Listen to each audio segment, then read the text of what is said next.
어디 제3당 출신인가?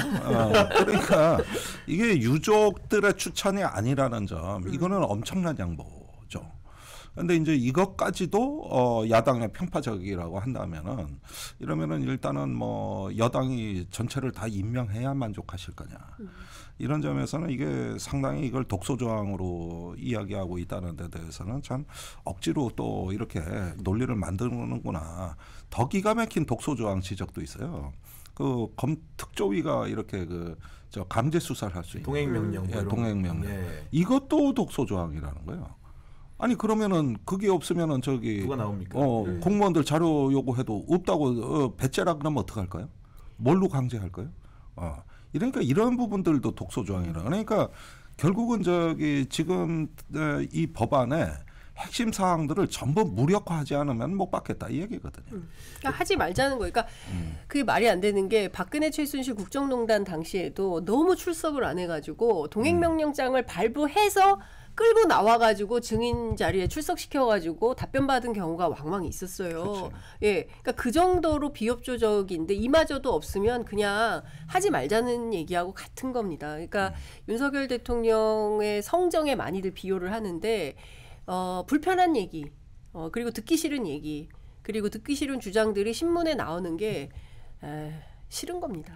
예, 그렇게밖에는 해석이 안 되는 거예요. 근데 사실 박근혜 정부 때도 세월호 세 가지 글자를 언급하는 것에 대해서 상당히 알레르기, 경계하고 막 알레르기 반응이 있었는데 그게 최근까지도 이어졌어요. 세월호 그 얘기만 하면 아주 그냥 알레르기 반응을 보였는데 윤석열 정부에서는 이태원 참사가 그런 겁니다. 네. 이태원 그 세 글자만 나오면 못 견디는 거예요.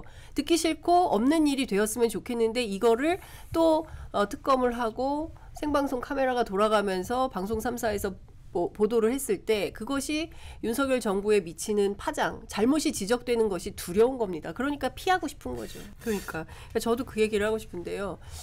딱딱 따져가지고 법률적으로 나한테 책임이 있는 거야 없는 거야? 없지? 이 얘기를 하고 있는 거거든요. 그러니까 국민들이 얘기하는 것은 정치적 도의적 책임이 있다는 거예요. 그런데 그것은 그거 아니거든. 법률이 없잖아. 왜? 법률가들이니까 그런 얘기를 하고 있는 거예요. 그런데 국민들은 이 사건에서 가장 분통 터뜨리는 게 뭐냐면 도대체 이 정부는 국민을 대하는 태도가 이게 뭐냐라는 겁니다. 사람이 159명이나 그렇게 떼죽음을 당했는데 그 문제를 처리하는 자세와 태도가 이게 국민을 섬기는 태도냐 아니면 국민을 대상화하는 태도냐 여기에 대해서 모두가 분개하고 있는 거거든요. 근데 그럼에도 불구하고 그것은 내 할 바 아니고 내 문제 아니고 법률적으로 책임 없으니까 아무도 책임지지 마. 그리고 현장에 있는 사람들이 정말 직접 당사자 아니면 딴 사람들은 다 책임이 없어. 책임 묻지 마. 이렇게 하는 거예요. 이래서 각자 도생이라는 말이 나온 거 아니겠습니까?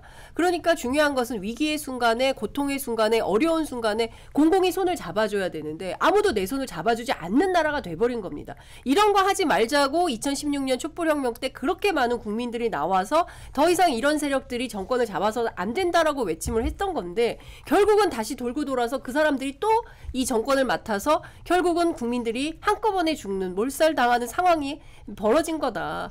이런 태도에 대해서 지적을 하는 차원에서라도 이 특검은 반드시 통과가 돼야 되는 상황입니다. 네, 법안이 특별법이 통과돼야 된다 말씀해 주셨는데 아까 우리 장 기자님이 국민을 대하는 태도를 얘기해 주셨는데 오늘 그 국무조정실장이 브리핑을 하지 않았습니까? 대통령실이 거부권 행사에 입장을 내지 않고 별도의 입장이 없이 총리실이 주도해서 냈는데 그 브리핑 내용 중에서 아까 국민을 대한 태도에 관련된 언급이 있어요.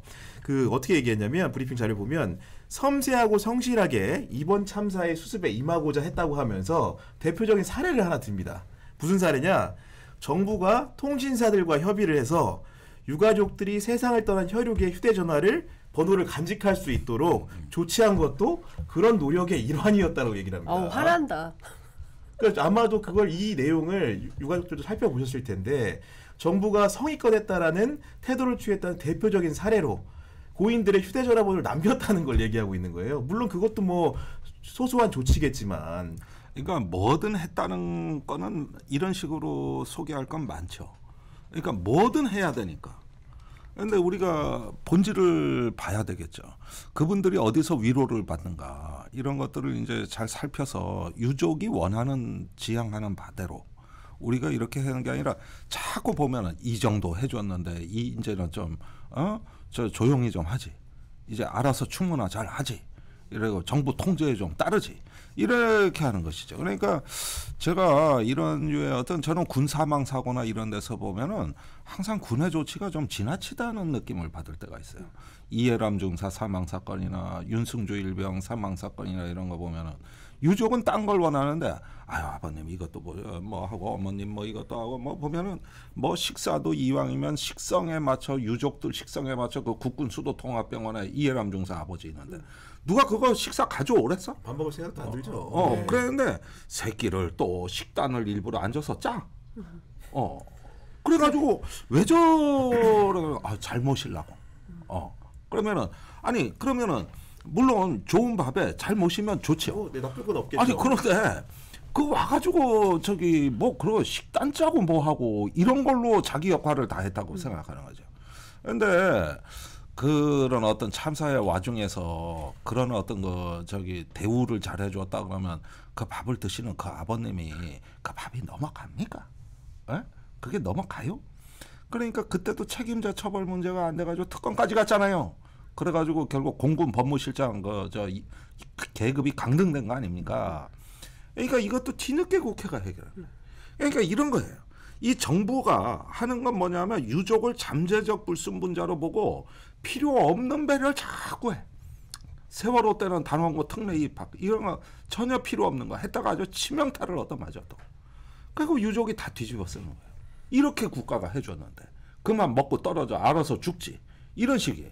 그런데 우리가 서구에서 제가 북유럽을 다니면서 이렇게 보면은 온 사회가 과하다 싶을 정도로 참사에 그 집중합니다.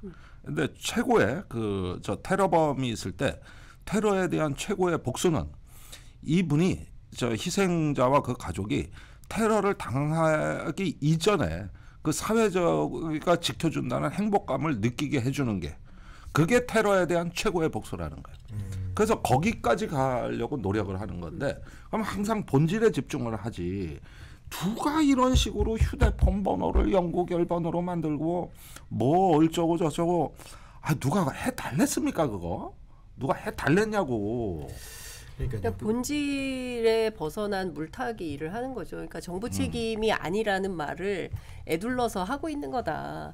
근데 저는 그러면 그럴수록 유가족들은 더 본질에 집중할 수밖에 없는 것이고 이러면 싸움이 길어집니다. 그러니까 정부 차원에서라도 조기에 종결을 하려면 분명하게 인정하고 잘못됐음을 사과하고 사실 우리가 위패도 영정도 없는 조문을 해서 논란이 얼마나 많았습니까? 그때 당시에 또 뭐 그거 가지고 논란이 있었는데 저는 대한민국 사회가 굉장히 성숙된 사회고 국민들의 눈높이도 굉장히 높기 때문에 국민들이 납득할 수 있는 수준에서의 이 참사에 대한 어떤 해결 방법은 결국 딱 두 가지 앞서 말씀드린 대로 진실 규명하고 책임자 처벌하면 유가족들도 더 이상 말씀 안 하십니다. 근데 거기에서 계속 벗겨난 이상한 조처들 아닙니까? 이상한 조처들을 하고 있기 때문에 의혹이 의혹을 낳고 논란이 논란을 낳고 계속 일파만파 커질 수밖에 없다. 근데 저는 그 기본적으로 홍익표 원내대표가 중대재해처벌법과 관련해서는 분명한 태도를 취했다고 생각을 하고요. 사실 이게 3년 유예를 이미 했잖아요. 3년 유예를 했는데 또 2년을 더 하자는 거잖아요. 그러면서 조선일보를 통해서 막 일면 머리 기사로 쓰지 않습니까? 찜질방 사장님, 빵집 사장님, 커피숍 사장님 이거 통과돼서 우리 대상인지도 모르고 있는데 이런 아무런 설명도 없이 이런 거 통과시켰다 큰일 난다. 이 혼란을 다 어떻게 할 거야? 83만 중소 자영업자들의 이 분통 터지는 상황을 어떻게 할 거야라고 하는 거예요. 근데 중요한 포인트는 그동안 뭐 했냐는 거예요. 정부가 그동안 이분들한테 어떤 설명을 했냐라는 것이고 법이 시행되기로 되어 있으면 그에 앞서서 설명을 하고 이러이러한 들이 있으니까 주의하셔라라고 해야 되는 거잖아요. 그리고 또 중요한 포인트는 민주노총이 조사한 바에 따르면 중대재해 사고가 발생하는 데가 대체로 50인 미만의 사업장에서 80% 이상 사건이 벌어진다는 겁니다. 그러면 일하다가 죽는 노동자들을 언제까지 방치하는 그런 나라가 되어야 되냐. 선진국이라고 주장하면서 사실상 우리가 노동 후진국에 살고 있는 거 아니냐. 노동시간도 OECD 국가 가운데 제일 긴 나라고 그리고 노동자는 일하다가 막 죽어야 되고 그리고 중요한 포인트는 이 중대재해 처벌법이 논의되고 만들어지던 시점에는 그 사고가 상당히 줄어들다가 유예되는 시점부터 급격히 사고가 또 늘어났다는 거거든요. 그럼 유예를 또 하자고 하면 그 기간에 또 벌어질지 모르는 그렇습니다. 상황들. 그런 상황들에 대해서 누가 체크를 할 거며 이런 문제들에 대해서 진지하게 정부가 왜 대비를 안 해놓고 이제 와서 또 밀어달라고 요구하냐. 이건 있을 수가 없는 일인 거죠. 그래서 아마도 홍익표 대표는 이 차원에서 접근하는 걸로 알고 있습니다.